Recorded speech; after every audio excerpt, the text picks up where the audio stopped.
Hi, good afternoon. My name is Michael Winke, Battalion Chief from the South Shore Fire Department. The Chief asked me to give a short presentation to the virtual Village Board meeting this evening for the Village of Sturtevant, and just kind of give you an update on what's happening locally in your community, specific to the South Shore Fire Department EMS response. As some conversation has occurred in the newspaper recently about some of the uptick in drug usage at the local RCI, Racine Correctional Institute, just going to be addressing some of these several issues that have been underway, some of the situations that have presented itself, how we've been dealing with those, and how we're making sure that public safety is covered when those situations are being handled. Give you a little background. Early in 2021, we noticed an anecdotal uptick in the usage of a drug called K2. At the time initially, even though law enforcement was involved, there was an investigation underway to try and limit its intake into the facility. That is certainly outside of the preview of the South Shore Fire Department, but that was actively underway relatively early on once this medication and drug was found within the facility. To give you an idea of the severity of the situation, in 2020, we had no cases of actual overdoses with any sort of outside or illicit drugs. We did have a couple of cases where we had some actually prescribed medications that were overdosed. Unfortunately, on a day-to-day basis, that is something that just occurs in our business. But we went from no cases of illicit drugs involving EMS care all the way to 50 cases rapidly in 2021. Which is a significant uptick in our response over to that facility. The K2 medication, to give you a little bit of background, or drug, can cause very violent reactions in the actual user.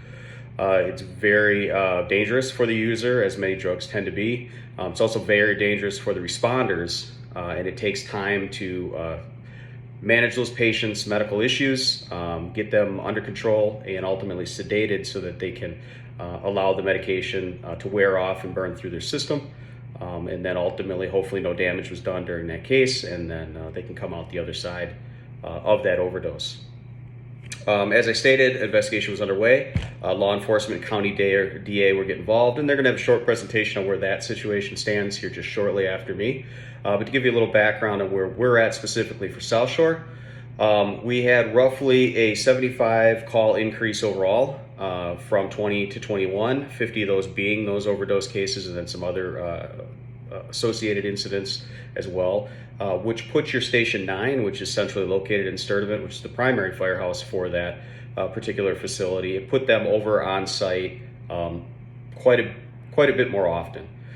During that period of time, we had to increase the amount of people that were going over there, so we sent most of that firehouse over. You usually have 7 personnel at Station 9 to protect the immediate area of Sturtevant, and we had to put 5 to 7 of them at times over on site to help manage care for these patients. Ultimately, these calls take about 30 to 45 minutes just on site, and then there's transport time to the hospital. So many times we were losing immediate coverage in the Sturtevant area, which is a huge concern. Now we do have Station 8 and Station 10, which are your neighboring jurisdiction stations that are just around the corner, but anytime that it's a little bit more than 4 minutes to get to you, that's something we need to keep an eye on. And that's just like any nature of call throughout the entire year.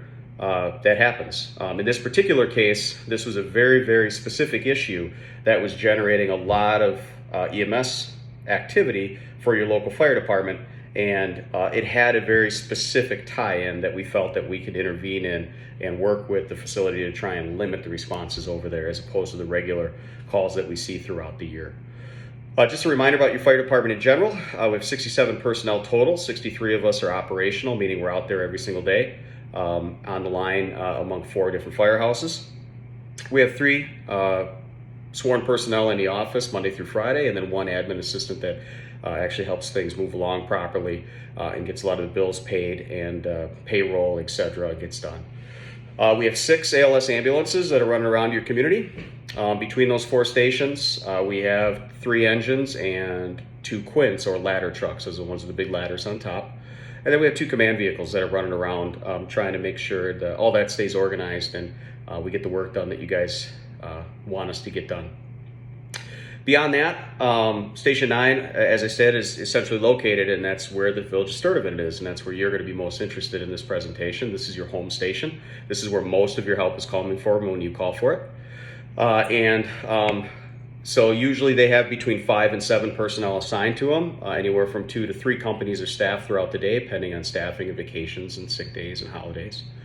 That station is located right over on 90th Street, just behind the Village Hall, if you've ever been over on site over here.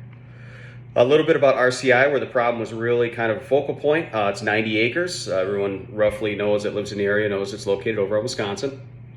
They host about 2,000 people a day. About 1,500 of those are the inmates. About 500 of those are correctional staff, all the way through administrative and support.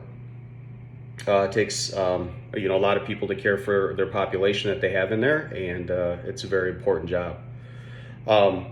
The racial breakdown, demographic breakdown, age breakdown was provided in an online handout, and that came directly from RCI's main website.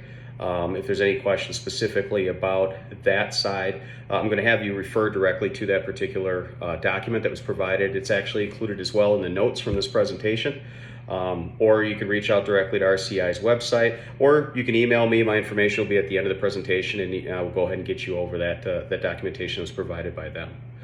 Moving on a little bit to what the actual risk and issues that our personnel and their personnel are facing. As I mentioned before, K2 is can provide a very violent response, which means anybody that responds to this type of overdose is at risk of being injured, both their personnel and our personnel.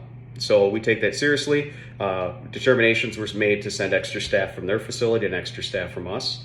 As I mentioned before, if we send extra staff, that means there's less people behind them to respond to the next emergency, and we depend on our neighboring 2 fire stations to come join us in this area if there's an emergency.